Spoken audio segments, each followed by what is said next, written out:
Bismillah, walhamdulillah, wassyukurillah, wa la na'budu illa iyyah, wassalatu wassalamu ala rasulillah, thumma amma ba'du. Qaddarallah, pagi hari ini agak lambat bermula, sudah berusaha tadi. Fa'ala kulli hal nahmadallah, dengan izin Allah dan taufiknya kita dapat berjumpa kembali melalui link Zoom ini bagi membaca surah Al-An'am. Pagi hari ini kita akan baca ayat 21 ya. Ayat 21.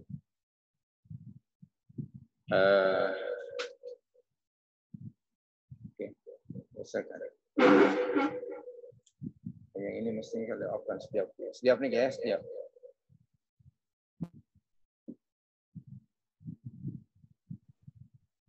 Ana guna laptop.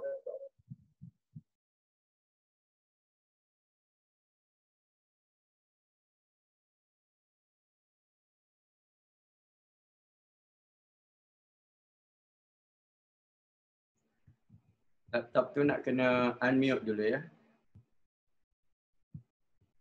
Dan onkan video.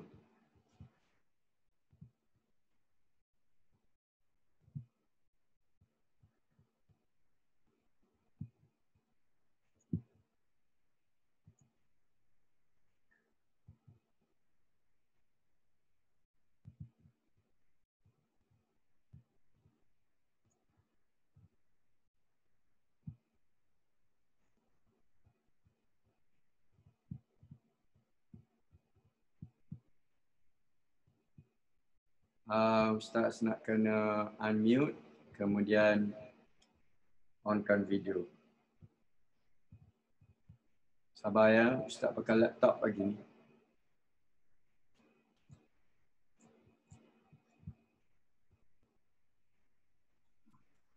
Okey ni.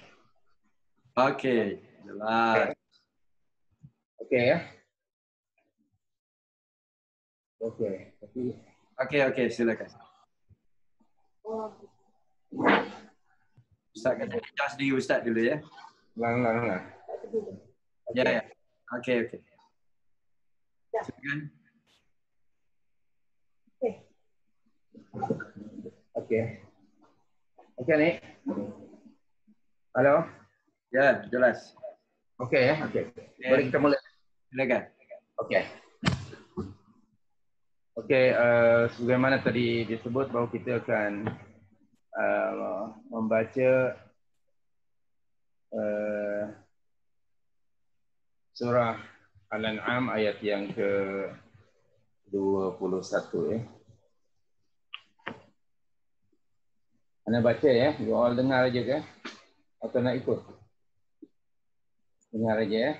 Ya, kita ikut tapi slow-slow tak dengar lah. Seperti biasa ya. Okey. A'udzu billahi minasy syaithanir rajim. Silakan. Okey. Wa man azlamu mimman iftara 'ala Allahi kadziban aw kadzdzaba bi ayatihi. Innahu la yuflihul zalimun. Wa yawma nahsyuruhum jami'an thumma naqulu lilladzina asyraku ثم نقول للذين أشركوا أين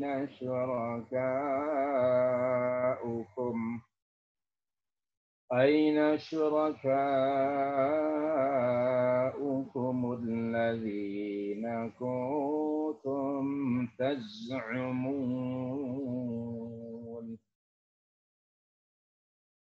ثم لم تكن فتنتهم إلا أن قالوا إلا أن قالوا والله ربنا ما كنا مشركين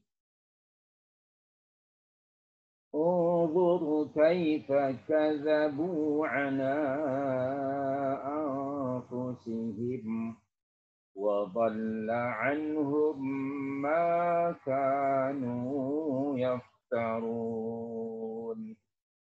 Okey, kita berhenti di ayat 24 ya.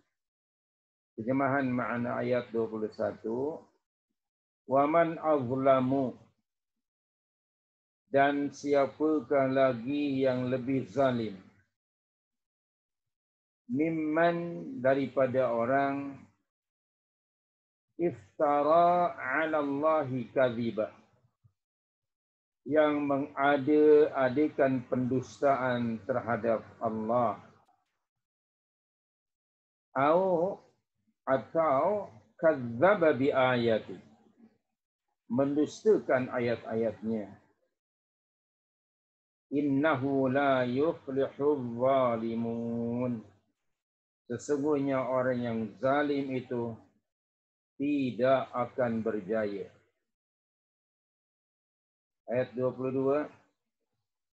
Wa yauma nahsyuruhum jami'a, dan pada hari kami menghimpunkan mereka.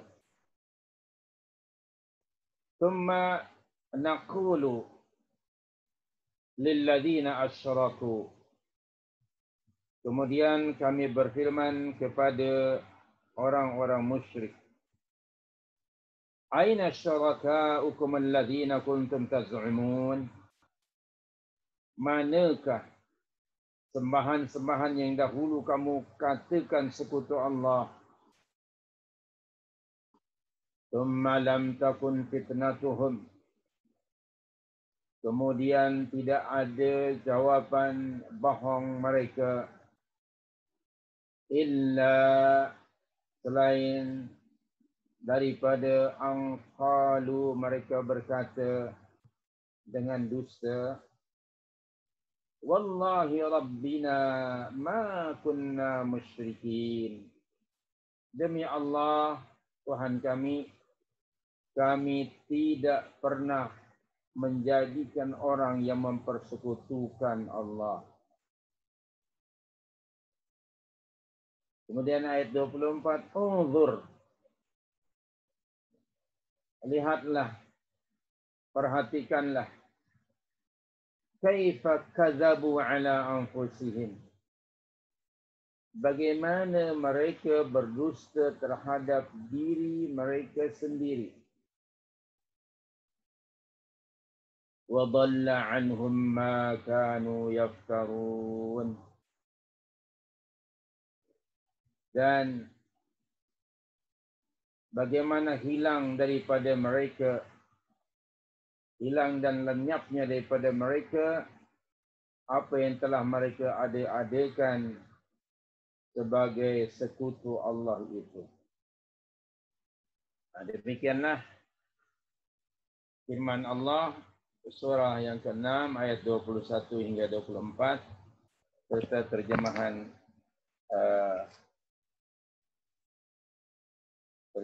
maknanya. Okey, penjelasan lebih lanjut tentang ayat yang sedang kita baca ini.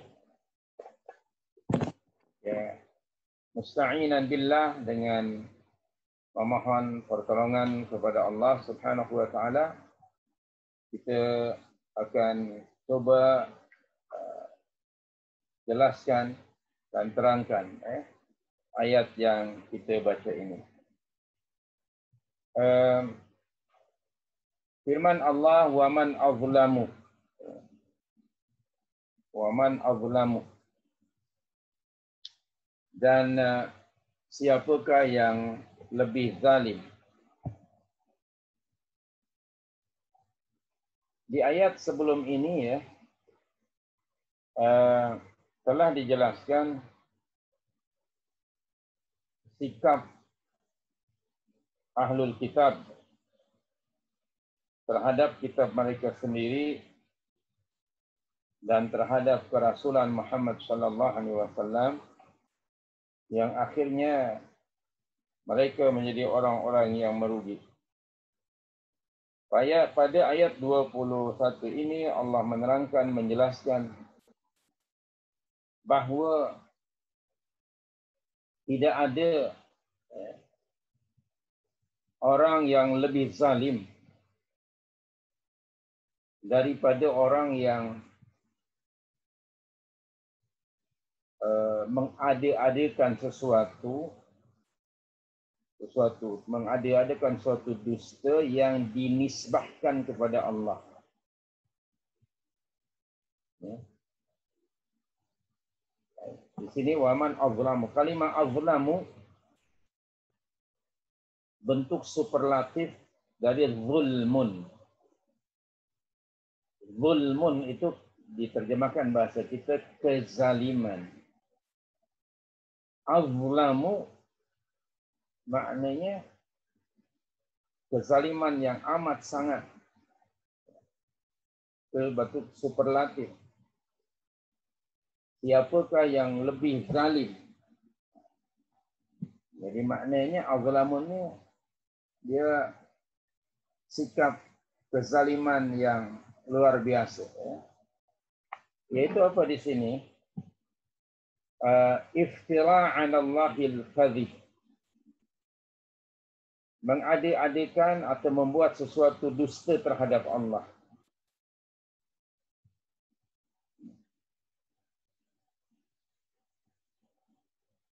Ini kalimah waman azlamu tadi. Mimman iftara 'ala Allahi kadhiban. Atau yang keduanya au kadzdzaba bi ayati. Yang keduanya au kadzdzaba bi ayati. Ataupun mendustakan ayat-ayat Allah Subhanahu wa taala. Bagi orang-orang musyrikin, musyrikin Makkah pada masa itu ya, mereka mengada-adakan kedustaan atas nama Allah Subhanahu wa taala dalam banyak perkara, terutamanya dalam hubung kait dengan akidah.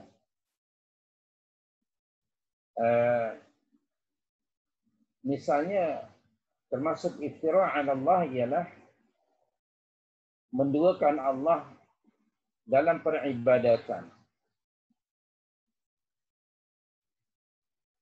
Sebagaimana kita sudah sama-sama ketahui bahawa tiada kezaliman lebih besar dari menyekutukan Allah dalam peribadatan dengan sesuatu.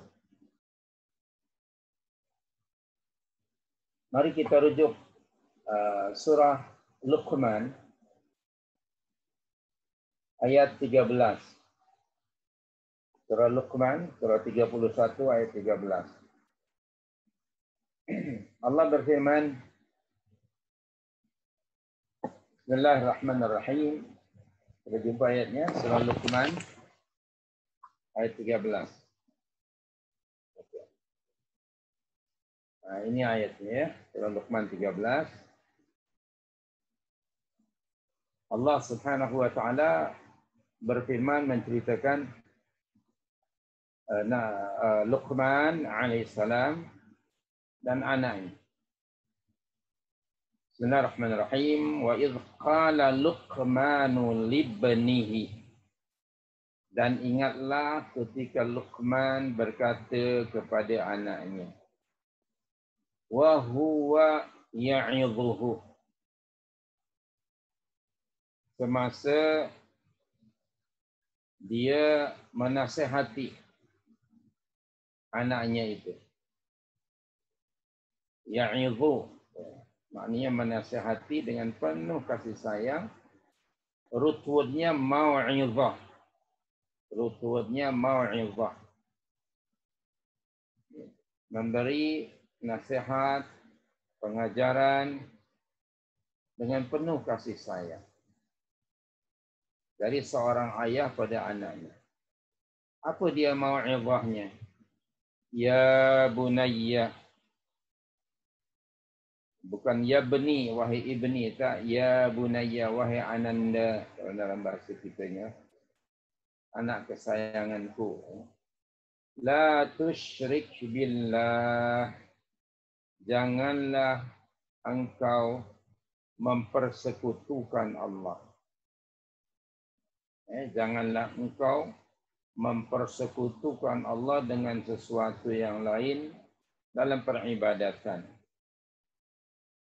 Inna syirka la zulmun azim. Sesungguhnya perbuatan syirik itu adalah satu kezaliman yang besar. Jadi kalimah la zulmun azim. Lam di situ to emphasize, ya. Benar-benar zulmun azimun. Kezaliman yang paling besar. Jadi zalim ini banyak dia bentuk kezaliman itu, ya. Antaranya yang pertama menzalimi orang lain. Dengan cara umpamanya mengambil harta mereka ataupun melakukan kejahatan ke atas seseorang. Itu kezaliman yang dilakukan oleh seseorang terhadap orang lain. Mengambil hak orang lain, mencemarkan nama orang lain, melakukan kejahatan ke atas orang lain. Kedua, ada kezaliman menzalimi diri sendiri. Menzalimi diri sendiri. Apa umpamanya bentuknya? Tadi pada surah Luqman, menzalimi diri sendiri dengan berbuat syirik kepada Allah. Dengan menyekutukan Allah dengan sesuatu dalam peribadatan. Dan tadi dalam surah Luqman sudah kita baca, syirik merupakan tingkat kezaliman yang paling besar. Inna syirka la zulmun azim. So, para nabi, para rasul alaihimussalatu wassalam, orang-orang saleh selalu mengingatkan anak-anak dan ahli keluarganya daripada syirik ini. Dan hendaknya kita juga memberi mau'izah kepada keluarga kita seperti mana para anbiya, para rasul dan orang-orang salihin. Mereka sangat mengambil berat dalam soal dan urusan ini.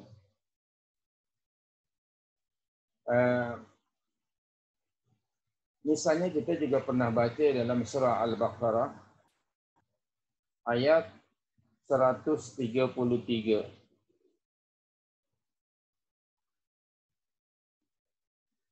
Di situ Allah berfirman menceritakan kepada kita tentang Nabi Allah Ya'qub alaihissalam. Ketika beliau didatangi tanda-tanda kematian, maka diserulah, dipanggil semua anak-anaknya. Dan apabila anak-anaknya telah berkumpul, berhimpun di sekeliling dia, sekeliling beliau alaihissalam, maka beliau bertanya, Nabi Allah yang mulia ini, kepada anak-anaknya, Ma ta'buduna min ba'di? Ma ta'buduna min ba'di? Itu pertanyaan yang terjemahan bahasa kita ini, apa yang akan kamu sembah sesudah kematianku nanti? Ini mengisyaratkan Yang pertama, adanya kekhawatiran dari seorang ayah yang kedudukannya sebagai Rasul Allah, tapi masih bimbangkan akidah anak-anaknya, sepeninggal beliau. Atau kedua, untuk meminta pernyataan dari anak-anaknya tentang akidah ini, to emphasize sama ada mereka benar-benar akan istiqamah di atas akidah yang sahih ini. Maka beliau bertanya alaihi salam, ma ta'buduna min ba'di. Jadi kita ambil pengajaran antara perkara yang terpenting yang patut kita bimbangkan berlaku ke atas keluarga kita, antara perkara yang terpenting yang patut kita soal dan tanya, to make sure, pastikan bahawa ahli keluarga dan anak-anak kita berakidah dengan akidah sahih. Ini sebagai contoh saja.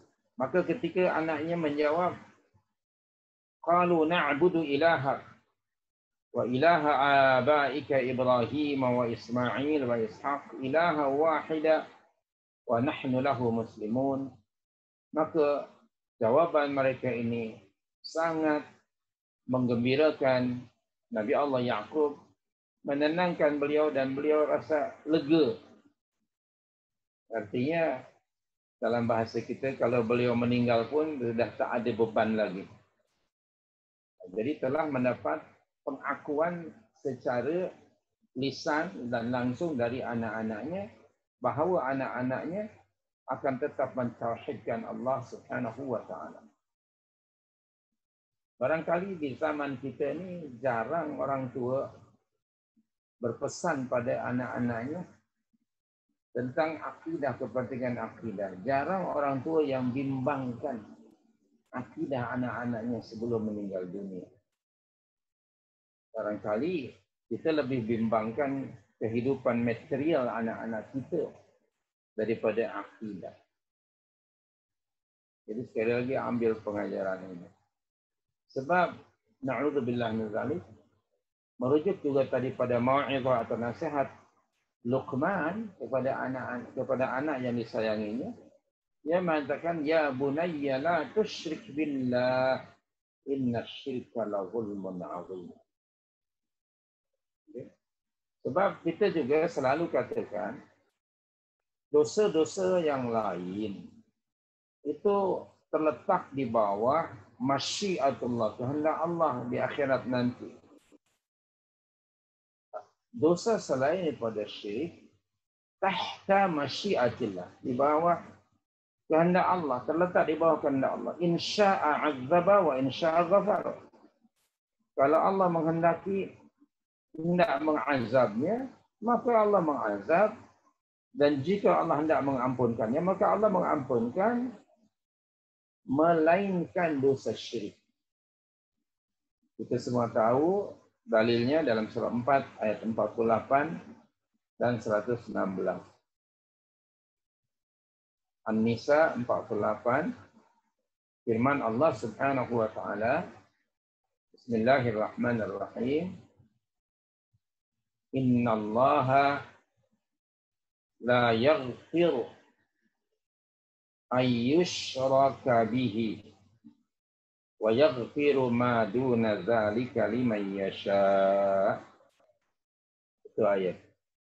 Wa may yusyrik billah faqad iftara itsman 'azima. Tadi kita bincang kalimat iftara. Jadi ini pernyataan daripada Allah tentang dosa syirik. Di akhirat nanti satu-satunya dosa yang tidak diampunkan Allah adalah menduakan Allah dalam ibadah. Adapun dosa selain daripada syirik, maka ia terserah kepada Allah. Jika Allah menghendaki untuk mengampunkannya, maka Allah akan mengampun. Jika Allah menghendaki untuk mengazabnya, maka terserah kepada Allah. Tetapi dosa syirik tidak akan dimaafkan. Okay. Dosa yang lain Allah akan mengampunkan dosa selain pada syirik bagi siapa yang dikehendaki.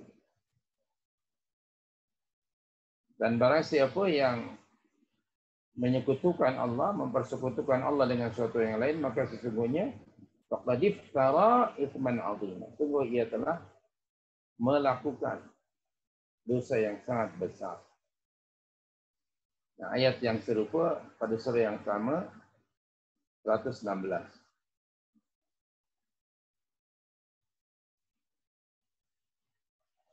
Hanya beza di hujung ayatnya saja ya. Hujung ayatnya yang berbeza yaitu barang siapa yang menyekutukan Allah faqad dhalla dhalalan ba'ida. Okey. Jadi kita kembali lagi pada surah 6 tadi ayat 21. Wa man azlamu mimman iftara. Iftara adalah kedustaan yang disengaja. Kedustaan, satu dosa yang sengaja lalu dinisbahkan kepada Allah. Okay. Iftara 'ala Allah kadziban. Misalnya tadi saya sebutkan, saya ulang, orang musyrikin ketika mereka menyembah Tuhan, mereka tetap menyembah Allah, tetapi melalui sesuatu. Saya ingin ulang-ulang dan ulang ya, bahwa yang pertama, orang-orang musyrikin Makkah tidak menyekutukan Allah dalam rububiyahnya. Orang-orang musyrikin Makkah mereka tetap mengimani Allah sebagai Rabbul Alamin, pencipta sekalian alam. Kita kalau kita rujuk surah Luqman ayat 25, surah Luqman ayat 25, Allah berfirman, Bismillahirrahmanirrahim, wala in sa'altahum, sesungguhnya jika engkau wahai Muhammad sallallahu alaihi wasallam bertanya kepada mereka, yakni orang musyrik Makkah waktu itu. Pertanyaannya begini. Man khalaqas samawati wal arda? Siapakah yang menciptakan langit dan bumi? Tanyakan kepada musyrikin Makkah. Tanya pada mereka, wahai Abu Jahal dan the gang ya, siapakah yang telah menciptakan langit dan bumi? Apa jawaban mereka? La yaqulunna Allah. Sudah tentu mereka, sudah pasti mereka akan menjawab Allah. Ini menunjukkan bahawa orang-orang musyrikin Makkah tidak menyekutukan Allah dalam apa? Dalam aspek rububiyah. Dalam konsep of lordship, mereka believe in Allah sebagai the creator of the universe. Lalu di mana kesyirikan musyrikin Makkah hinggalah hari ini? Itu fil ubudiyah. Contohnya, kalau kita rujuk surah 39 ayat 3, kita selalu baca ayat ini ya, sebagai peringatan terus pada kita. Okey. Bismillahirrahmanirrahim. Saya ambil dari firman Allah, walladzina takhadhu min dunihi awliya. Ayatnya. Dan orang-orang musyrik yang mengambil selain dari Allah untuk menjadi awliya. pelindung-pelindung dan penolong-penolong mereka selain daripada Allah, ya. Mereka berkata, ma na'buduhum illa liyuqarribuna ila Allahi zulfa. Jawaban mereka, kami tidak menyembah atau memuja patung berhala ini melainkan supaya mereka, patung-patung berhala yang mereka pertuhankan dan disekutukan dengan Allah itu, bermaksud supaya patung-patung berhala-berhala ini mendampingkan kami kepada Allah dengan sedekat-dekatnya, dengan sehampir-hampir. Inilah dia syirik dalam ubudiyah atau uluhiyah. Orang-orang musyrikin Makkah tidak menyekutukan Allah sebagai Rabbul Alamin. Mereka mengimani Allah sebagai pencipta alam, pengatur alam, pemberi rezeki. Tapi yang mereka sekutukan Allah itu dalam peribadatan, fil ubudiyah atau uluhiyah. Walau begitu, mereka masih tetap menyembah Allah. Hanya saja mereka menyembah Allah itu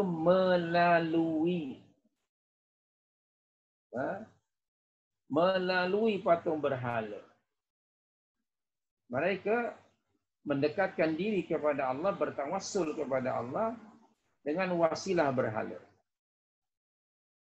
Mereka mengatakan kami tidak menyembah, tidak memuja bahwa patung-patung berhala ini, melainkan supaya mereka, patung-patung itu mendampingkan kami kepada Allah sehampir-hampir. Inilah dia asyirikul akbar, syirik yang besar. Hari ini pun berlaku. Ada di kalangan umat Islam yang mendatangi kubur-kubur tertentu yang mereka anggap sebagai kubur keramat. Lalu mereka menyeru orang yang sudah mati itu, meminta, memohon. Ya, ini berdoalah. Apa bezanya dengan jawaban orang musyrik? Bila ditanya, kata mereka, kami tidak menyembah kubur ini. Hanya melalui kubur ini, kerana ini adalah tok wali, orang saleh dan sebagainya. Biarlah mereka menyampaikan kami, mendekatkan kami kepada Allah dengan sedekat-dekat.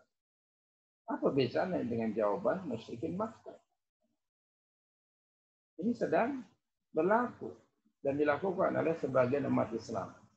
Perbuatan asyirikul akbar yang pernah dibuat oleh musyrikin Makkah dan musyrikin yang lainnya hingga hari ini. Okay. Mereka menyeru itu, wahai Tok Syekh, kutub, wali kutub, whatever mereka namakan, kami datang dari jauh, memohon kepadamu, tolonglah kami, dan lain sebagainya. Kadang-kadang ada yang mendatangi kubur itu meminta kepada orang yang sudah mati kesembuhan. Kami sedang sakit, tolong sembuhkanlah dan hilangkan penyakit kami. Mereka lupa atau tidak tahu kalau Tok Syekh itu pun meninggal kerana sebab sakit. Yang mati itu pun kerana sebab sakit, lalu dahlah sudah mati, diminta pula untuk menyembuhkan orang yang tengah sakit. Fa inna lillahi wa inna ilaihi raji'un. Itulah dia asyirkul akbar. Waspada dan hati-hati dari perkara-perkara macam ini. Okey. Jadi kembali tadi, wa man azlamu mimman iftara 'ala Allahi kadziban. Okey. Sengaja mengada-adakan dusta dengan tujuan menisbahkannya kepada Allah. Bukan hanya ubudiyah, banyak lagi yang lain. Banyak sekali. Maka itu di sini Allah menggunakan indefinite word, kadziban. Akan ada saja manusia yang mengada-adakan dusta yang dinisbahkan kepada Allah. Atau dalam bahasa kita hari ini, mengada-adakan satu dusta yang dinisbahkan pada agama. Padahal dia bukan daripada bahagian agama yang diturunkan Allah dan yang disampaikan oleh Nabi sallallahu alaihi wasallam. Bukankah Rasulullah juga pernah mengatakan apa? Hadis daripada Aisyah itu. Selalu kita dengar hadis itu. Man ahdatha fi amrina hadza ma laysa minhu fa huwa raddun. Itu dalam hadis 40 Nawawi.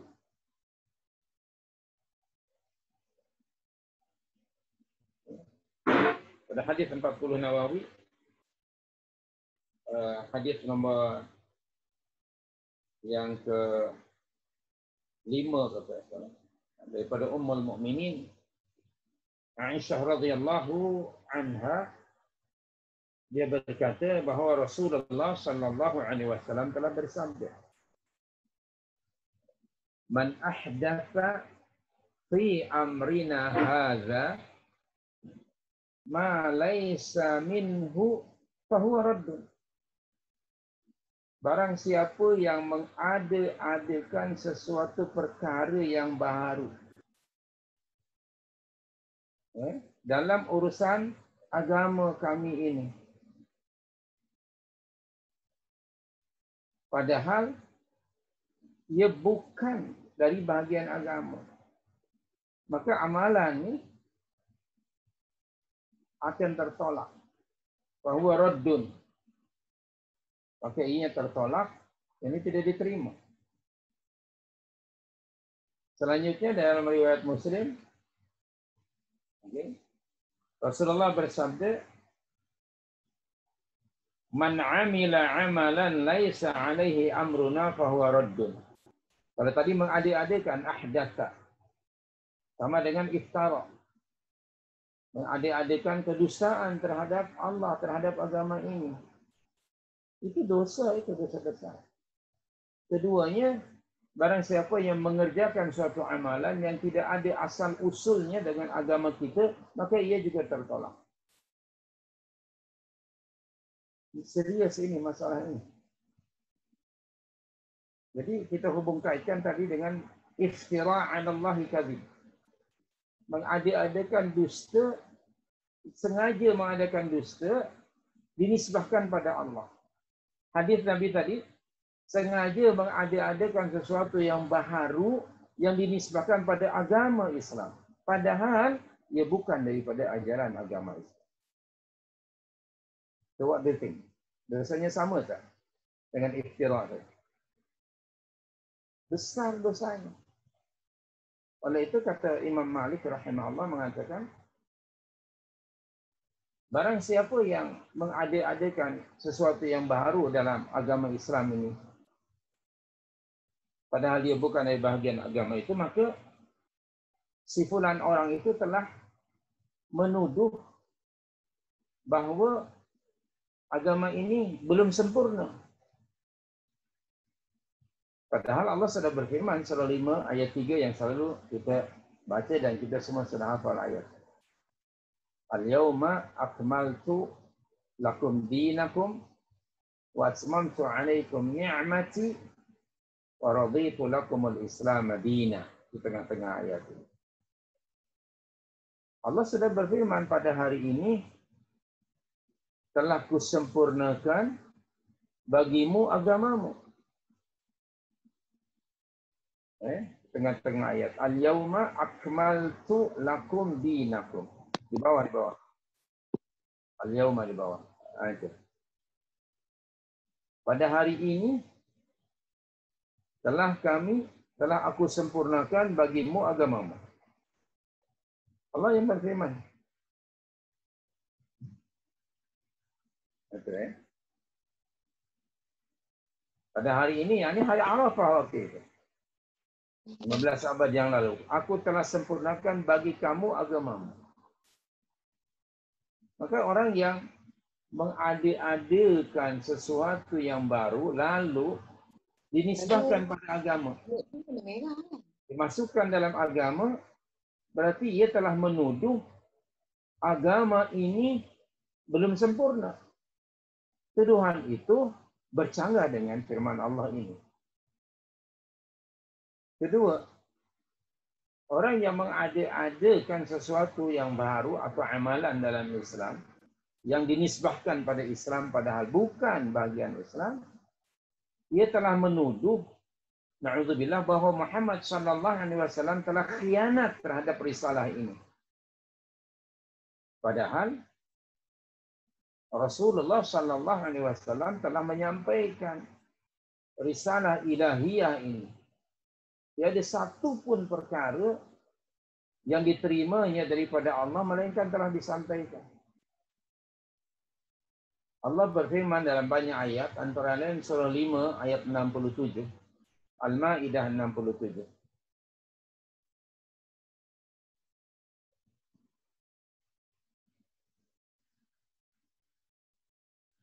Allah berfirman, Ya ayyuhar Rasul, balligh ma unzila ilaik. Ini perintah daripada Allah. Ya ayyuhar Rasul, balligh ma unzila ilaik. Wahai Rasul, wahai Rasulullah SAW, sampaikanlah apa yang telah diturunkan kepada kamu dari Rabbmu. Ini merupakan perintah daripada Allah Subhanahu wa taala kepada Rasul sallallahu alaihi wasallam. Dan Rasulullah telah ballaghar risalah. Nabi telah menyampaikan risalah ilahiyah kepada manusia. Karena memang Allah mengutus Muhammad sallallahu alaihi wasallam itu untuk menyampaikan risalahnya. Perutusan Allah, risalah ilahiyah. Untuk itu Allah berfirman, in 'alaika illal balagh. Tiada tugas kamu melainkan menyampaikan. Dan Nabi SAW telah menyampaikan risalah ilahiyah. Dalam khutbah wada', ya, Nabi SAW ada menyatakan, bertanya kepada para sahabat yang hadir di Arafah waktu itu, ala hal qad ballaghtu. Wahai orang ramai, apakah aku sudah menyampaikan kepada kamu risalah ini? Maka para sahabat semuanya menjawab, kata mereka, qalu, mereka menjawab, qad ballaghtar risalah. Sungguh engkau, wahai Rasulullah, telah menyampaikan risalah ini, message ini. Jadi, sekali lagi saya ulang, poin yang kedua, orang yang mengade-adekan sesuatu yang baharu dalam agama, maka berarti telah menuduh Muhammad SAW berkhianat terhadap risalah ini. Wal'iyadzubillah. Serius ini. Salah satu sifat wajib Rasul ialah tablighur risalah. Dan mustahil Rasulullah akan menyembunyikan risalah. Itu dosa ini dosa besar. Oleh itu dikatakan oleh para ulama kita, kalau tak salah juga Ibn Qayyim mengatakan bahawa syaitan lebih menyukai orang-orang yang melakukan sesuatu yang baharu yang tiada contoh sebelumnya dalam agama ini daripada orang-orang yang melakukan dosa besar yang lain. Sebab orang-orang yang melakukan dosa yang lainnya, dosa besar yang lain, membunuh orang tanpa hak Islam ke, berzina ke, merompak ke, mereka tahu bahawa yang mereka lakukan itu adalah memang salah. Mereka tidak menghalalkan.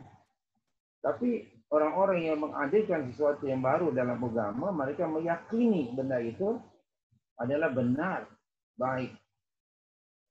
Waspada dan hati-hati. Jadi saya hubung kaitkan tadi ayat waman azlamu mimman iftara 'ala Allahi kadziban.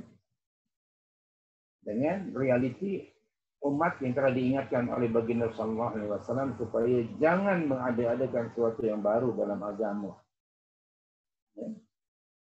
Karena itu termasuk iftira. Ya. Nah, ini sebutkan di sini. Ya. Bahwa Yahya bin Iman yaqul, dia berkata, saya telah mendengar Sufyan, al-bid'atu ahabbu ila iblis min al-ma'siyah. Al-ma'siyatu yutabu minha wal bid'atu la yutabu minha. Ali bin Ja'ad mengatakan bahawa dia mendengar Yahya bin Yaman berkata bahawa dia mendengar Sufyan Ats-Tsauri rahimahullah berkata, bid'ah itu lebih disukai iblis dibandingkan dengan maksiat biasa. Karena pelaku maksiat itu lebih mudah bertaubat. Sebab waktu dia melakukan maksiat itu, mereka sedar bahawa itu memang dosa, mereka tahu. Hanya pada waktu itu, hawa nafsu yang lebih dominan. Okey. Nah, sementara, iblis lebih menyukai dosa-dosa yang disebut tadi melakukan perkara-perkara yang baru. Sebab memang mereka yang mengadakan sesuatu yang baru dalam agama tidak menganggap benda itu salah. Waspada dan hati-hati ya daripada talbis iblis. Okey, kita balik lagi tadi pada ayat 21, au kadzdzaba bi ayati, ataupun mendustakan ayat-ayat Allah Subhanahu wa taala.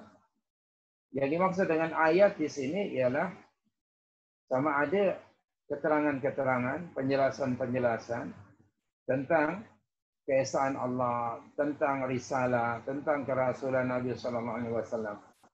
Kita hubung kaitnya dengan ayat sebelumnya ya. Kadzdzaba bi ayati. Kalau bagi orang musyrikin, takdzib mereka mendustakan ayat-ayat Allah setelah Nabi sallallahu alaihi wasallam membuktikan bahawa baginda adalah Rasul Allah berdasarkan keterangan-keterangan yang nyata, sama ada berupa mukjizat hissiyah, umpamanya bulan pernah terbelah dua, ataupun setelah mereka meminta pandangan kepada ahlul kitab, orang ahlul Taurat di Yathrib waktu itu, dan semua itu sudah jelas, tapi mereka tetap mengingkari, mendustakannya. Atau keduanya bagi juga orang musyrikin Makkah pada masa itu, mereka mendustakan ayat-ayat Allah itu dalam konteks di sini ialah Al-Quranul Karim. Bukankah mereka menuduh Al-Quran itu, kata mereka Al-Quran dituduh sebagai syair, Al-Quran itu sihir, macam-macamlah tuduhan mereka.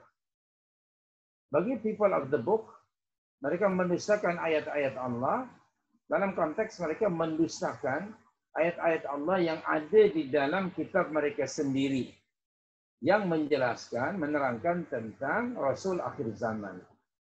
Mereka sendiri mendustakan their own book yang telah mereka kenali, ketahui tentang kerasulan Muhammad sallallahu alaihi wasallam itu, tapi mereka dustakan bagi orang-orang Yahudi ya dan Nasrani itu. Jadi dua kelompok manusia waktu itu, musyrikin Makkah dan Ahlul Taurat di Madinah, dua-duanya mereka mengada-adakan dusta terhadap Allah. Okey, kalau bagi people of the book, mereka mendustakan dari satu akidah. Misalnya orang Yahudi mengatakan Uzair anak Tuhan, na'udzubillah, dan orang Kristen mengatakan Isa anak Allah, na'udzubillah. Itu juga iftira 'ala Allahi kadzib, ataupun mendustakan ayat-ayat Allah. Nah, kemudian hujung ayat, innahu la yuflihul zalimun.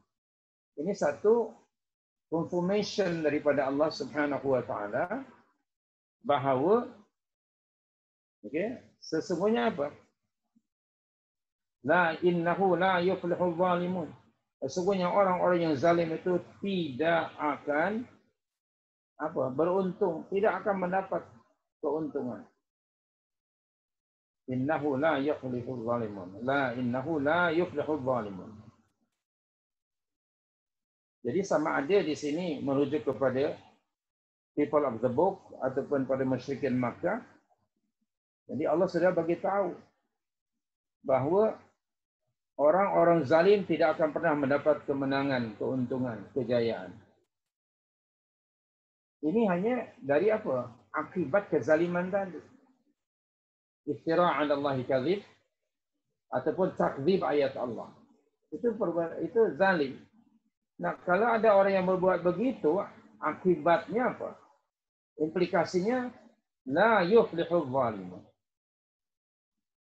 Ini ketetapan daripada Allah ya. Sebuah informasi pasti benar karena datang daripada sisi Allah Subhanahu wa taala, ya.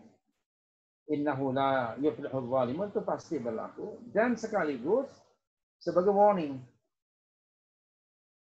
Sebagai warning kepada mereka yang melakukan iftira' ke atas Allah kadziban atau yang mendustakan ayat-ayat. Okay? Mustahil orang yang zalim akan berjaya dan beruntung. Sama ada dalam kehidupan mereka di dunia ataupun di akhirat. Yang pasti di akhirat. Okey? La yuflihul zalimun.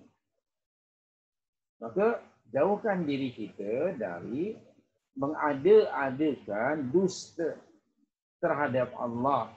Mengada-adakan sesuatu yang baharu dalam agama dinisbahkan kepada Allah.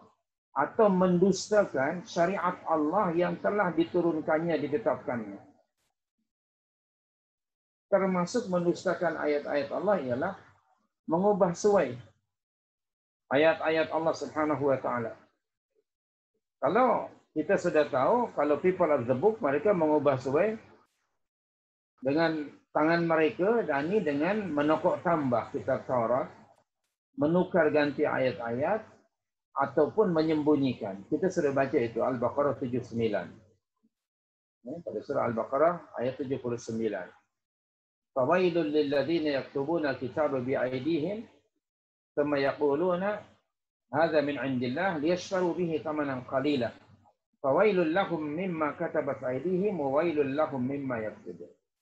Kalau Allah tadi sebut bahawa sesungguhnya orang zalim itu tidak akan beruntung, di sini Allah sebut kalimah wailun 3 kali. 3 kali kalimah wailun.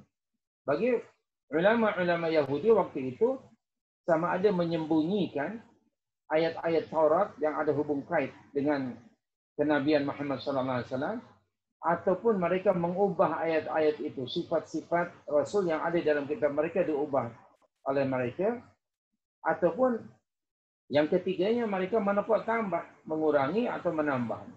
Itu semuanya iftira' 'ala Allahil kadzib. Karena mereka mengatakan apa? Hadza min 'indillah. Bayangkan, begitu berani mereka dalam berbuat iftira' 'ala Allah, merekrut nama Allah dengan mengatakan hadza min 'indillah. Hari ini orang yang mengada-adakan suatu yang baru dalam agama, beraninya mereka menisbahkan kepada Rasul sallallahu alaihi wasallam. Okey. Yang kedua termasuk mendustakan ayat-ayat Allah apa dia? Mengubah perintah Allah jadi larangan.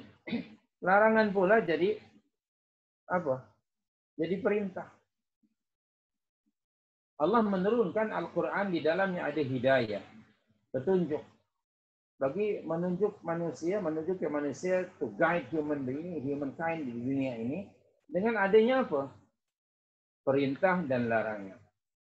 Apabila ada orang yang mengubah perintah jadi larangan, larangan jadi perintah, maka itu adalah satu kezaliman. Akan huru-hara bumi ini. Hari ini berlaku. Ada di kalangan orang yang mendakwa dirinya Muslim begitu berani mengubah suai syariat Allah.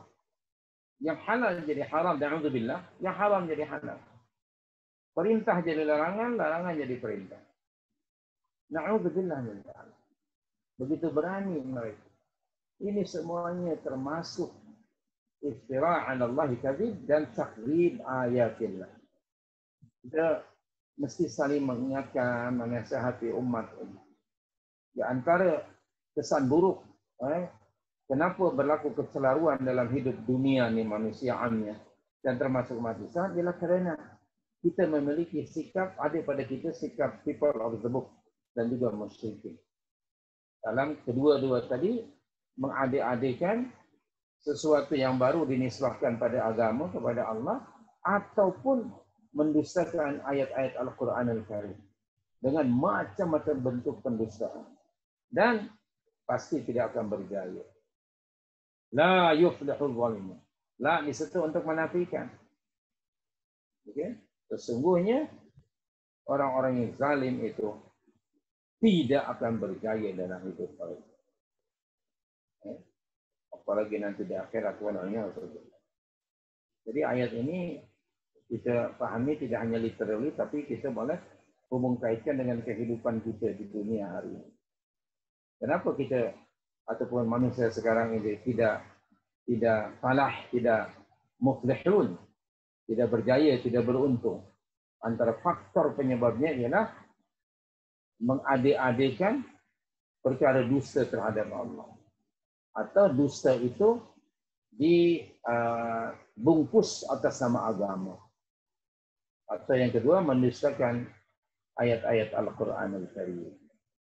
Nah, banyak bentuk pendustaan ini, termasuk pendustaan Al-Quran apa? Instead Al-Quran itu sebagai hidayah untuk orang yang hidup, nah sekarang digunakan untuk orang yang sudah mati. Itu termasuk takdzib ayatillah. Di zaman Nabi SAW, zaman para sahabat tabi'in, ramai mereka yang meninggal dunia. Kenapa tidak ada yang membaca Al-Quran di atas kubur mereka itu? Nah, kalau hari ini ada, saya bimbang masuk dalam takdzib ayatillah. Wal'iyadzubillah. Jadi ayat ini luaslah kalau kita nak kembangkan, ya. Oke, kita balik pada ayat 22. Masa saja berjalan terus. Ayat 22. Oke.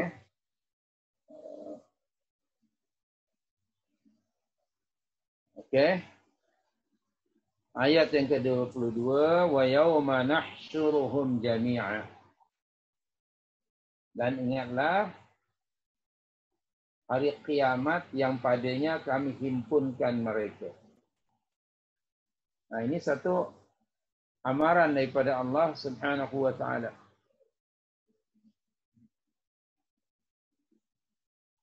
Bahwa yang pertama, hari kiamat pasti terjadi.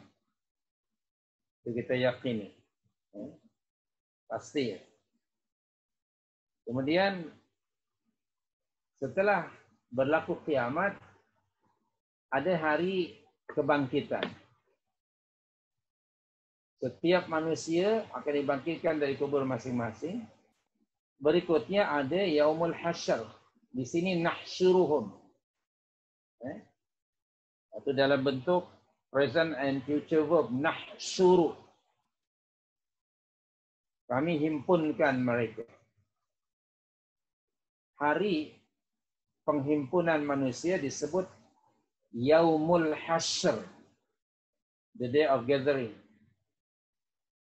Dan tempat manusia dihimpunkan Allah pada hari kiamat disebut mahsyar. Okay. Jadi Allah mengingatkan pada ayat ini akan adanya hari hasyr. Allah Subhanahu wa taala memerintahkan Rasul sallallahu alaihi wasallam untuk mengingatkan seluruh manusia akan hari hasyr. Hari di mana mereka semuanya akan dihimpunkan Allah Subhanahu wa taala. Sekalipun ayat ini merujuk kepada musyrikin Makkah sebab turunnya atau kepada Ahlu Taurat, people of the book, tetapi ayat ini sifatnya am kepada siapa saja yang menzalimi dirinya sendiri dan juga orang lain. Okay? Karena tadi kalimah la yuflihul zalimun. Al-zalimun dalam bentuk plural. Kalau seorang saja singular, zalimun. Za, alif, lam, mim. Di sini ada tambahan waw dan nun menunjukkan plural. Zalimuna, orang-orang yang zalim. So that is why di ayat 22 Allah menggunakan kata ganti hum. Yauma nahsyuruhum. Nah, hum itu kepada orang yang zalim. Yang tadi sudah kita sebut. Zalim ke atas diri sendiri, merugikan diri sendiri, yakni dengan menyekutukan Allah, atau zalim kepada sesama manusia. Jadi mereka ini semuanya akan dihimpunkan oleh Allah Subhanahu wa taala pada hari hasyar. Okey? Tsumma naqulu. Kemudian kami berfirman lilladzina asyraku, kepada orang-orang musyrikin. Allah Subhanahu wa taala akan berfirman nanti di akhirat ini kepada orang-orang yang telah melakukan kezaliman yang amat sangat besar, yaitu orang-orang yang menyekutukan Allah, orang-orang musyrikun. Apa pertanyaan Allah nanti? Yaitu aina syurakaukum alladzina kuntum taz'umun.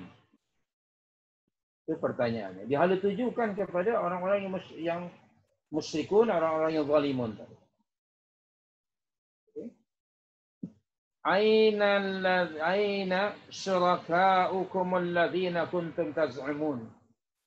Manakah, itu pertanyaannya, di manakah sembah-sembahan kamu yang dahulu kamu katakan sekutu-sekutu kami?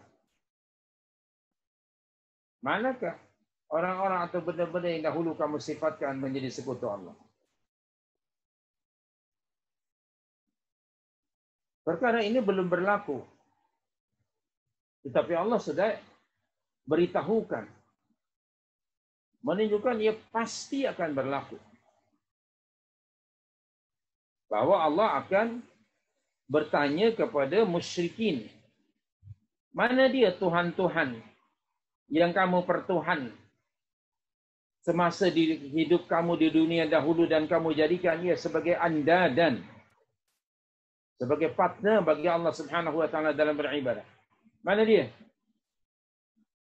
Yang kamu juga dakwa bahawa Tuhan-Tuhan yang kamu sembah selain daripada Allah itu sebagai aulia, pelindung-pelindung, penolong-penolong kamu selain daripada Allah. Yang kamu juga dakwa, tadi surah 39 ayat 3 kan? Kamu dakwa bahawa Tuhan-Tuhan yang kamu sekutukan dengan aku itu akan menghampirkan diri kamu kepada aku sehampir-hampirnya. Kamu juga mendakwa bahawa Tuhan-Tuhan itu akan memberi syafaat kepada kamu pada hari ini.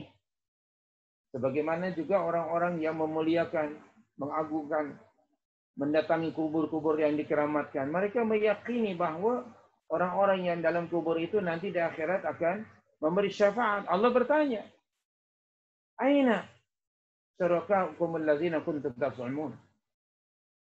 Allah bertanya seperti itu. Mana dia? Kenapa tak ada bersama kamu? Pada hari ketika kamu sangat memerlukan bantuan pertolongan mereka itu.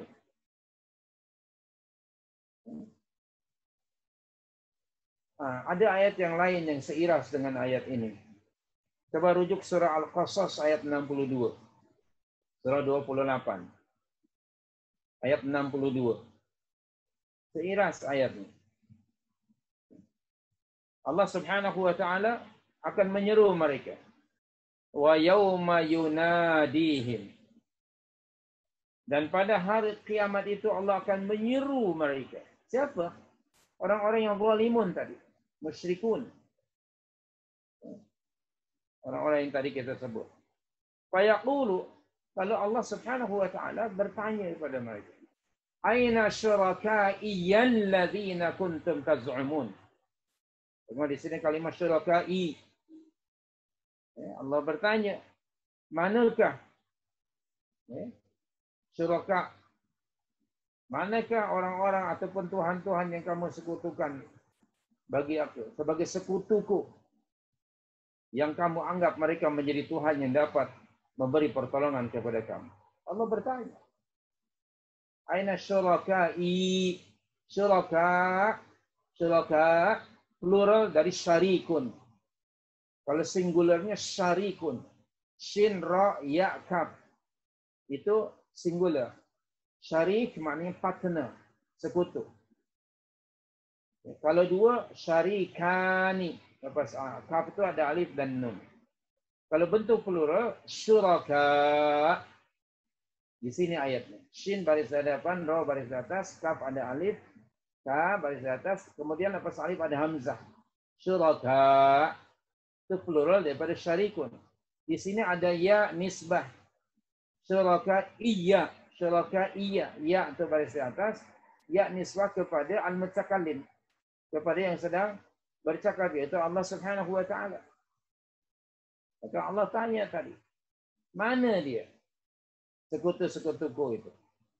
Yang kamu anggap sebagai, yang kamu anggap mereka menjadi Tuhan yang dapat memberi pertolongan kepada kamu. Allah tanya, mana dia? Nah, tak ada. Yang ditanya pun tak boleh jawab apa-apa. Semuanya dalam ketakutan, kebimbangan, penyesalan yang luar biasa. Tunduk muka mereka. Coba tengok di surah Al-An'am ni ada satu ayat 94. Coba tengok. Surah Al-An'am 94.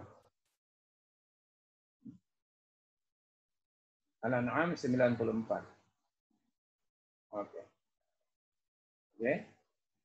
So, tengok di tengah-tengah ayat. Di tengah-tengah ayat, wa ma nara. Tengah-tengah ayat. Wa ma nara ma'akum syufa'akum alladhina za'amtum annahum fikum syuraka.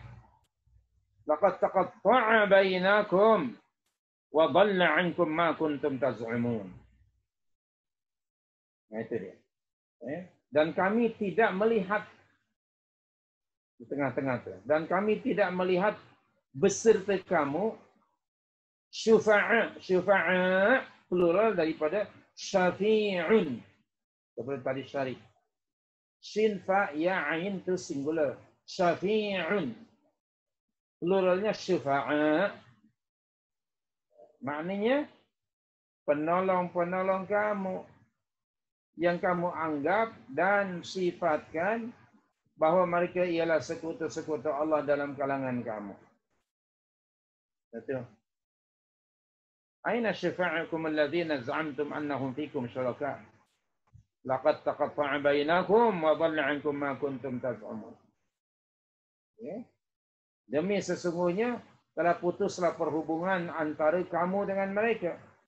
Antara kamu sebagai penyembah dan Tuhan-Tuhan yang kamu sembah itu putus, dah tak ada dah. Tuhan-Tuhan itu sangat diharapkan oleh mereka untuk mendekatkan diri kepada Allah, menolong mereka, membantu mereka. Tapi pada masa itu justru hilang Tuhan-Tuhan itu. Entah ke mana, tidak bersama mereka. Tidak melindungi mereka, tidak menolong mereka, tidak membantu mereka. Dan hilang lenyaplah daripada kamu apa yang dahulu kamu anggap dan sifatkan memberi faedah dan manfaat. Hilang sudah. Pertanyaan-pertanyaan daripada Allah ini tidak bermaksud Allah meminta jawapan. Allah Maha mengetahui sebelum ia berlaku. Tapi ini adalah untuk apa? Menghina mereka. Okay? Untuk menonyohlah, ditonyohnya mereka dengan pertanyaan ini. Sebagai satu penghinaan. Dan akhirnya menjadi penyesalan kepada mereka. Suatu penyesalan yang tidak ada hujungnya. Kecuali penyesalan itu menjadi azab ke atas mereka. Ya? Tak ada jawaban. Jadi pertanyaan itu sekali lagi untuk apa? Menghina mereka. Untuk menyatakan bahawa memang dakwaan mereka itu dakwaan yang palsu. Orang-orang yang mengatakan bahawa ulama ataupun tok syekh ataupun orang-orang wali-wali Allah yang sudah mati akan menjadi syafa'a itu akan ditanya nanti oleh Allah, mana dia? Putus ketika itu. Hubungan tak ada lagi. Jadi maknanya setiap orang hanyalah bertanggung jawab pada dirinya sendiri. Okey? Setiap orang hanya bertanggung jawab pada diri sendiri. Dalam surah apa dia Al-Muzammil kata salah, surah 73 ayat 20 kata salah. Di situ Allah ada memberitahukan pada kita. Coba tengok. Sorry, bukan ayat 20. Allahumma shalli ala Muhammad. Sorry, sini. Surah 74 ayat 38. Al-Muddathir kata sana ya.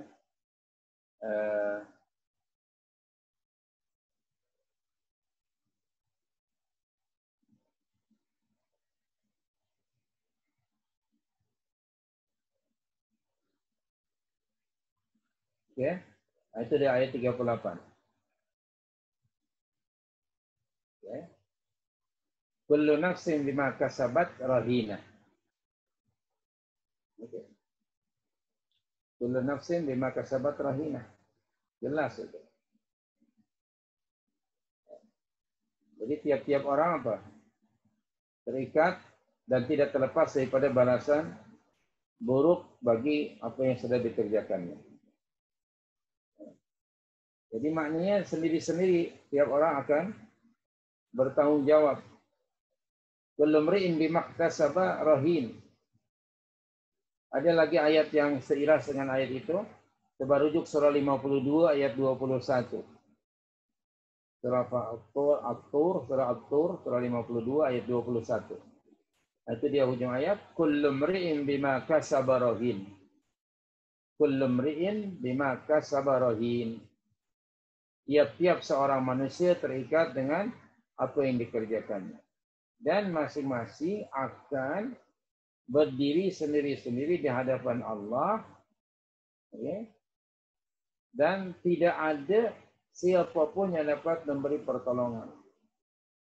Orang-orang musyrikin yang mereka mendakwa semasa hidup di dunia ini, bahawa Tuhan-Tuhan yang mereka sembah itu akan mendekatkan diri mereka kepada Allah. Tuhan-Tuhan itu akan menjadi syufa'a, akan menjadi penolong mereka. Nanti akan putus hubungannya. Jadi yang ada adalah sendiri-sendiri. Maka dengan pertanyaan tadi daripada Allah pada mereka nanti pada hari akhirat, itu akan menambah azab dan penyesalan ke atas diri mereka. Wa'alaikumsalam. Jadi jangan lupa bahawa melalui ayat ini juga seluruh amal, aktiviti perbuatan mereka akan diperhitungkan dan akan dipertanyakan pada hari kiamat. Setiap amalan akan diminta pertanggungjawaban di akhirat nanti. Dan Allah juga bertanya pada mereka, kenapa Tuhan-Tuhan yang mereka sekutukan dengan Allah itu tidak membantu menyelamatkan mereka daripada azab Allah.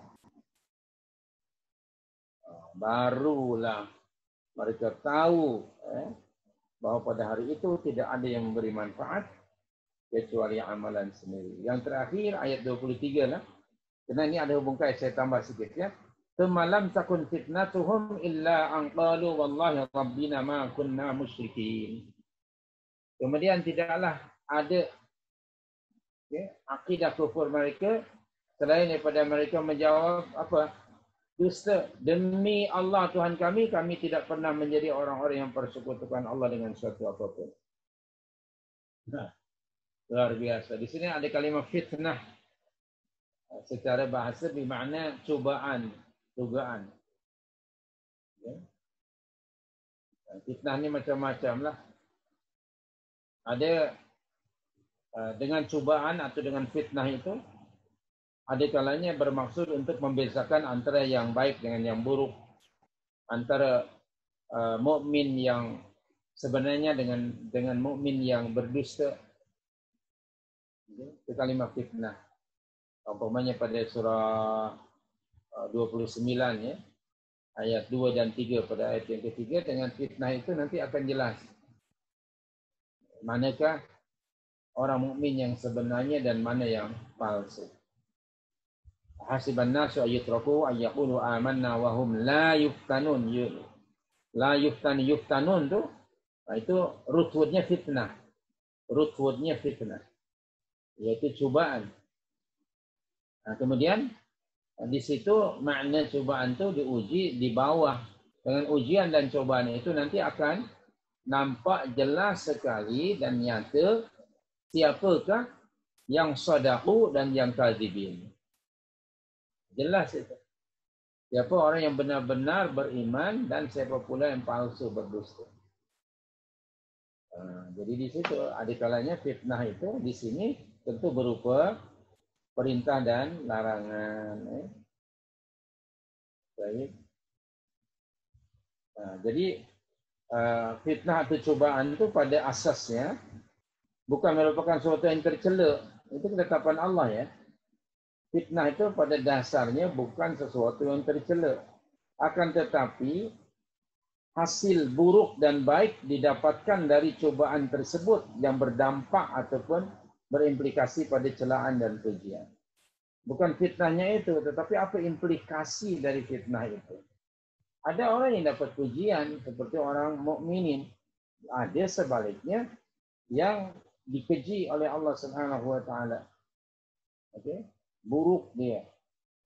Dicela dia karena sikapnya dalam menghadapi fitnah itu. Nah, demikian juga fitnah kalau dalam konteks fitnah itu musibah seperti itu juga. Bukan fitnahnya yang buruk sebetulnya. Tidak ada sesuatu yang buruk yang datang dari sisi Allah. Tapi sikap manusia dalam menyikapi fitnah, misalnya berupa musibah fitnah. Ada orang yang dapat pujian, bila mendapatkan fitnah berupa musibah, dia sabar. Dapat pujian dari Allah Subhanahu wa taala menjadi rahmat bagi orang mukmin. Tapi sebaliknya fitnah itu akan menjadi azab bagi orang kafir. Jadi jangan salahkan fitnah, tetapi apa implikasi dan sikap orang terhadap fitnah atau ujian itu. Anda perhatikan, ketika Allah menghimpunkan mereka pada hari hasyar ya, bersama orang-orang yang lainnya, Allah bertanya kepada mereka pada ayat sebelum ini, dan apa jawaban mereka? Illa an qalu wallahi rabbina ma kunna musyrikin. Subhanallah. Dengan perkataan itu, wallahi rabbina ma kunna musyrikin, seakan-akan mereka membela diri. Dan seakan-akan membela diri mereka sendiri. Tapi sebetulnya itu hanya di lisan saja. Hati mereka meyakini hakikat yang sebenarnya pemilik hari itu hanyalah Allah pada hari kiamat. Tidak ada sekutu-sekutu yang pernah mereka sekutukan itu. Oke? Karena pada hari kiamat manusia siapa saja tidak punya kebebasan. Di dunia ini manusia diberi oleh Allah kebebasan untuk memilih sama ada iman ataupun kufur. Tetapi kebebasan itu hanya terhad di sini saja di dunia ini. Di akhirat nanti tidak ada manusia tidak punya pilihan. Semuanya tunduk patuh pada ketetapan Allah. Jadi Allah memberikan freedom of choice di sini dalam konteks iman tadi. Maksud freedom of choice itu bukan Allah meridai kekufuran ya. Tetapi maknanya Allah mengutus para rasul itu hanya to deliver the message, to clarify, to convince mereka.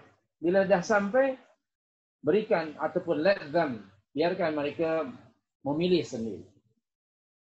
Antara ayat dalam surah Al-Kahf ayat 29, surah 18 ayat 29, Allah berfirman di situ, wa qulil haqqu min rabbikum faman syaa'a falyu'min wa man syaa'a falyakfur. Itu ayat. Dan Allah memerintahkan kepada Nabi SAW, katakanlah kebenaran itu ialah yang datang dari Rabb kamu. Maka, ini ayatnya. Sesiapa yang mau beriman, hendaklah let him believe. Biar dia beriman. Dan sesiapa yang mau kufur atas pilihannya sendiri, let him disbelieve. Begitu. Jadi di dunia ini Allah mengutus para rasul hanya untuk menyampaikan misi Allah tadi, menjelaskan, menerangkan ini hak, itu batil, ini iman, itu kufur. Dan setelah itu diberikan kepada setiap orang kebebasan untuk memilih. Dalam konteks iman ini taklid tidak ada paksaan. Setelah sampai itu keterangan, berikan mereka peluang, masa, kebebasan untuk berfikir dan memilih. Jadi nanti setiap orang, dia ada keinginan, ada kehendak, diberikan oleh Allah juga kemampuan untuk memilih. Ada di antara mereka yang memilih beriman, maka let him believe. Tidak, jangan dipaksa. Ada pula yang memilih kekufuran, let him disbelieve. Jadi Allah menginginkan bahwa iman ini atas pilihan manusia itu sendiri. Bukan karena dipaksa. Jadi iman di dunia ini berasal atau asas dasarnya dari pilihan sendiri. Tanpa ada paksaan dari pihak lain. Dan inilah iman macam inilah yang akan diperhitungkan di akhirat. Okay. So, oleh itu, Allah tidak mau memaksakan manusia. Allah tidak akan memaksa manusia to believe. Dan Allah tidak mengutus Muhammad SAW untuk memaksa manusia supaya semua mereka beriman kepada Allah Subhanahu Wa Taala. Tidak. Dalam surah Yunus ayat 99, surah 10, 99, Allah berfirman di situ, "Walau syaa rabbuka la'amana man fil ardi kulluhum jami'an. Afa anta tukrihun nas hatta yakunu mu'minin?" Jadi bagian pertama, walau syaa rabbuka la'amana man fil ardi kulluhum jami'an, ini informasi. Dan bukanlah tanggungjawabmu, wahai Muhammad, menjadikan seluruh manusia beriman. Jika Tuhanmu menghendaki, jika Allah menghendaki semua manusia beriman, niscaya berimanlah sekalian manusia di muka bumi ini tanpa perlu mengutus seorang rasul pun. Kalau Allah menghendaki. Tapi Allah Subhanahu Wa Taala tidak menghendaki iman dari manusia berdasarkan paksaan. Karena Allah telah memberi facility kepada manusia, yaitu berupa akal to think, to compare, to distinguish between right and wrong. Maka Allah mengingatkan Nabi Muhammad SAW supaya jangan bersedih hati tentang kedegilan orang-orang yang ingkar itu, setelah kamu menyampaikan misi Allah begitu jelas sekali. Maka ayat berikutnya ayat warning, peringatan daripada Allah kepada Nabi SAW sekaligus nasihat. Afa anta tukrihun nas hatta yakunu mu'minin? Maka patutkah engkau pula hendak memaksa manusia supaya mereka menjadi orang-orang yang beriman? Nabi ada hasrat keinginan untuk memaksa manusia beriman. Kerana Rasulullah mengetahui dari sisi Allah, orang yang mengingkari kebenaran akan celaka hidupnya. Nabi tidak mau manusia celaka, maka adalah cita-cita, hasrat, keinginan, compel untuk memaksa manusia beriman. Turun ayat ini sebagai teguran daripada Allah Subhanahu Wa Taala. Okey, maka patutkah engkau akan hendak memaksa manusia supaya mereka beriman? Tidak, aku tidak utus kamu untuk itu. Kamu hanya menyampaikan, menjelaskan, menerangkan, dan kamu sudah buat. Lepas itu, aku berikan kepada mereka pilihan di dunia ini. Maka yang akan dinilai oleh Allah itu ialah apa yang dipilih oleh manusia. Kalau manusia itu memilih keimanan atas pilihannya sendiri, maka Allah akan memuji mereka. Sebaliknya, kalau mereka yang memilih kekufuran, kesyirikan atas pilihan mereka sendiri, maka Allah Subhanahu Wa Taala akan mengazab mereka. Dan di akhirat, tiada seorang pun yang memiliki kemampuan untuk memilih. Tiada seorang pun. Jadi segala facility dan capacity yang Allah berikan kepada kita sebagai manusia hanya berlaku di dunia ini saja. Hanya berlaku di situ. Lepas mati, tinggallah hari dihimpunkan hari hisab. Manusia tidak punya daya dan upaya. Okay? Jadi, sekali lagi di sini, balik pada ayat yang sedang kita kaji. Semalam takun fitnatuhum illa anqalu wallahi rabbina ma kunna musyrikin. Anda perhatikan? Okay?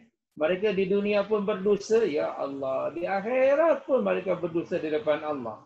Dan yang paling berani mereka berdosa itu diawali dengan sumpah. Wallahi, kata mereka. Wallahi Rabbina. Demi Allah Tuhan kami. Mereka telah berdusta kepada Allah dalam kehidupan dunia dan mereka masih juga mau berdusta mendustai Allah di akhirat. Na'udzubillah min dzalik. Walaupun hati mereka mengakui tidak akan mampu mereka berdusta di hadapan Allah. Tapi mulut. Ya. Jadi salah satu sifat karakter orang-orang musyrikin ialah selalu berdusta kepada Allah. Berani mereka berdusta di hadapan Allah Subhanahu wa taala di akhirat. Jadi sekali lagi mereka akhirnya mengakui bahawa kononnya mereka tidak menyekutukan Allah Subhanahu wa taala. Di rating adakah mereka berfikir Allah tak tahu? Na'udzubillah min dzalik. Ya. Jadi jelas sekali di situ bahawa mereka kaki dusta bukan hanya di dunia tapi juga di akhirat. Maka pada orang-orang macam ini dikatakan oleh Allah, coba tengok surah Al-Mursalat. Ini rujuk surah 77 ayat 34, 35, 36. Ya. Coba tengok surah 77, 34 hingga 36. Nah, itu dia. Wailu yawma idzil lil mukadzibin. Hadza yawmu la yantiqun wa la yu'zanu lahum faya'tazirun. Kecelakaan besar pada hari itu, hari hasyar, bagi orang-orang yang merusakan keadaan demikian dusta tadi kan. Inilah hari mereka tidak dapat berkata-kata. Kerana masing-masing terpinga-pinga ketakutan. Dan tidak pula diizinkan mereka bercakap, maka mereka tidak dapat meminta maaf. Jadi kalau cakap tadi pun sebetulnya percakapan itu bukanlah jawaban, walaupun mungkin bagi mereka mendakwa itu jawaban, walaupun mereka berusaha di depan Allah, tapi itu menjadi siksaan bagi mereka. Sebenarnya ya. Kerana di akhirat tidak akan ada siapapun yang akan dapat lari daripada perhitungan Allah Subhanahu wa taala. Ayat ini menerangkan bahawa pada hari kiamat mereka akan mengetahui kedustaan mereka. Jadi pada hari kiamat akan nampak lebih jelas lagi dusta mereka. Jadi kesimpulannya lah untuk tiga-tiga ayat ini ya. Yang pertama, tiada satu perbuatan yang lebih zalim daripada sesiapa yang mengada-adakan dusta ke atas Allah atau mendustakan ayat-ayatnya. Kedua, Allah sudah menetapkan orang-orang yang zalim, apapun juga bentuk kezalimannya, tidak akan berjaya, tidak akan beruntung. Ini ketetapan Allah Subhanahu wa taala. Yang ketiga, ayat 22, ingat selalu akan adanya hari kiamat, hari kita akan dihimpunkan oleh Allah Subhanahu wa taala, di mana pada hari itu tidak ada sesuatu pun yang memberi manfaat pada seseorang selain daripada iman dan amalannya sendiri. Ya. Tidak ada seorang pun yang dapat membantu dan menolong. Dan kemudian ayat yang ke-23, ya, ayat yang ke-23, yaitu orang-orang yang mendustakan Allah Subhanahu wa taala tidak akan terlepas daripada azab Allah Subhanahu wa taala. Bahkan tadi sudah kita rujuk surah 4, 48 dan 116 bahawa syirik adalah satu-satunya dosa yang tidak akan diampunkan Allah Subhanahu wa taala. Nabi SAW mengajar kita doa untuk memohon perlindungan kepada Allah daripada berbuat syirik. Kita mungkin sudah hafal semuanya. Allahumma inni a'udzubika. Kita cari sini. Allah memohon pertolongan, perlindungan daripada bersyirik. Mohon perlindungan daripada perbuatan syirik. Terhindar dari syirik. Okay. Terhindar daripada syirik. Allahumma inni a'udzubika an usyrika bika wa ana a'lamu wa astaghfiruka lima la a'lam. Okay. Rasulullah SAW mengajar kita doa memohon perlindungan daripada syirik. Allahumma ya Allah, inni sesungguhnya aku a'udzubika berlindung kepadamu an usyrika bika, dari perbuatan syirik yang menyekutukanmu, wa ana a'lamu, sedangkan aku tahu, aku mengetahui, wa astaghfiruka lima la a'lam, dan aku memohon ampun kepadamu dari apa-apa yang tidak aku ketahui. Okay? So, sentiasalah berdoa dengan doa ini, memohon perlindungan daripada dosa syirik. Okay? Dosa syirik yang besar tu sudah nyatalah.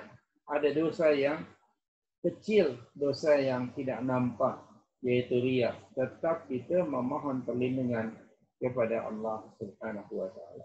Sebab syirik itu jangankan yang besar, yang kecil pun dia akan memusnahkan, menghapus, menghilangkan seluruh pahala amal saleh yang pernah dilakukan oleh seseorang. Dan saya akan merujuk terakhir sekali ayat Al-Quran sebagai strict warning daripada Allah dalam surah 39 ayat 65. 39-65. Allah mengingatkan Rasulullah SAW dan para Rasul yang lainnya. Mereka itu Rasul, mustahil menyekutukan Allah. And yet masih diingatkan, wahmu kita sebagai umatnya. Atau amaran keras daripada Allah kepada Rasulullah SAW dan Rasul sebelumnya adalah untuk umatnya. Walaqad uhiya ilaika wa ilal ladzina min qablika la in asyrakta la yahbatanna 'amaluka wa la takunanna minal khasirin. Very very strict warning, ya. Dan sesungguhnya telah diwahyukan kepadamu wahai Muhammad sallallahu alaihi wasallam sebagaimana telah diwahyukan pada nabi-nabi yang terdahulu daripada kamu. Apa dia isi wahyunya? Demi sesungguhnya jika engkau itu Rasul, bagaimana dengan pengikutnya, apalagi lah, dan pengikut-pengikutmu mempersekutukan sesuatu yang lain dengan Allah, maka apa yang akan akibatnya? Akan gugurlah pahala amalan-amalan soleh kamu, dan apabila ia telah musnah dan hilang pahala amalan, maka apa yang akan berlaku? Dan pasti engkau akan termasuk golongan orang-orang yang merugi. Wa'iyadzubillah. Ya Allahumma inna na'udzubika an nusyrika bika syai'an na'lamuhu wa nahnu na'lam wa na'udzubika wa nastaghfiruka mimma la na'lam. Jadi itu tadi doa tadi yang diajar Nabi SAW. Hendaknya kita terus berdoa setiap masa. Terima kasih. Itu sajalah. Minta maaf masanya lebih ni, ya. Dari jangkaan. Lebih 20 minit. Minta maaf. Ada apa-apa tambahan soalan dalam ayat-ayat yang kita kaji tadi? Jazakallah khair Ustaz atas perkongsian yang begitu menakjubkan. Jadi kita buka soalan kepada jemaah, silakan. Boleh mute lah. Boleh unmute, ya. Ya, boleh unmute. Ada soalan? Cuma tadi ayat 6:23 tu, sebagaimana kita maklum, di akhirat besok, segala mulut kita kan kena kunci kan. Tapi orang kafir tu sempat juga berkata-kata, ya Ustaz. Bagaimana mereka berkata itu adalah atas kuasa Allah Subhanahu Wa Taala. Ya. Okay, sebagai penyesalan. Tentu diizinkan oleh Allah. Diizinkan oleh Allah, tetapi perkataannya bukan untuk membela diri, ya. Kadang-kadang kita di dunia ni orang yang disabitkan kesalahan pun kadang-kadang ditanya kan, ada apa-apa tak yang nak dikatakan misalnya kan. Tapi perkataan itu perkataan, katalah dia menyesali diri, menasihati, jangan macam ayah umpamanya. Kata-kata itu isinya nasihat, tapi sebenarnya dia penyesalan yang luar biasa. Na'udzubillah min dzalik. Okey. Tadi itu atas izin Allah Subhanahu Wa Taala. Tetapi bagi tahu bahawa pengajarannya di akhirat itu tidak ada seorang pun yang mampu mengemukakan hujah dan alasan di hadapan Allah, kerana Allah telah mengutus para Rasul sallallahu alaihi wasallam. Kalau masih ingat surah 4 165, surah An-Nisa 165, Allah ada berfirman, rusulan mubashshirina wa mudhirina li'alla 165 ni. 160, 165. 165, Nick. 165. Rusulan mubashirina wa mudhirina li'alla yakuna linnasi 'ala Allahi hujjatun ba'da ar-rusul. Rasul-rasul yang kami telah utuskan itu semuanya membawa berita gembira bagi orang yang beriman dan membawa amalan keras bagi orang kafir yang berbuat maksiat supaya ini kalimah ini, supaya tidak ada bagi manusia apa dia? Okey. Mengemukakan sebarang alasan untuk berdalih pada hari kiamat kelak. Tak ada lagi sebab kerja Allah telah tertegak. Wallahu a'lam. Ya. Kita buka soalan, tak ada ya? InsyaAllah. Alhamdulillah. Semua faham nampaknya. Alhamdulillah. Ada yang komen lagi seronok apa ni pakai Zoom ni Ustaz. Ya. Sebab dia tak payah sibuk nak mencari ayat kan. Ya, iyalah. Alhamdulillah itu yang lebih baik yang di antaranya lah. Mudah-mudahan insyaAllah. Ini pastikan mudah-mudahan gambar anda tidak keluar.